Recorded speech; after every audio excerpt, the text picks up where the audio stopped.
ఓ customer ఇంటి బయట ఉన్న బూట్లను చోరీ చేసిన స్విగ్గీ డెలివరీ బాయ్ వీడియో 2 రోజుల క్రితం సోషల్ మీడియాలో వైరల్ అయింది. ఆ డెలివరీ బాయ్కు సోను సూద్ ఇప్పుడు అండగా నిలిచాడు. బూట్లు చోరీ చేసిన అతడిపై కంపెనీ కానీ అధికారులు కానీ ఎలాంటి చర్యలు తీసుకోవద్దని కోరాడు.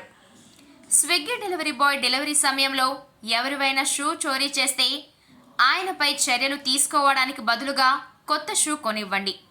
అతడికి అవి అవసరం కావచ్చు, కాబట్టి దయగా ఉండండి అని ఎక్స్ చేశాడు. సోను సూద్ చేసిన ఈ సూచనపై నెటిజన్లు రెండుగా విడిపోయి కామెంట్లు చేస్తున్నారు. కొందరు నటుడిని ప్రశంసిస్తుంటే మరికొందరు మాత్రం దొంగతనం ఏ రూపంలో ఉన్నా అది మంచిది కాదని అంటున్నారు. అతడిపై చర్యలు తీసుకోవద్దని చెప్పడం వరకు ఓకే, కానీ ఇలాంటి జస్టిఫికేషన్లు ఇవ్వడం సరికాదని మరికొందరు మండిపడుతున్నారు. పేదరికం, అవసరాలు కారణంగా చేసే చోరీని సమర్థించడం సరికాదని చెబుతున్నారు.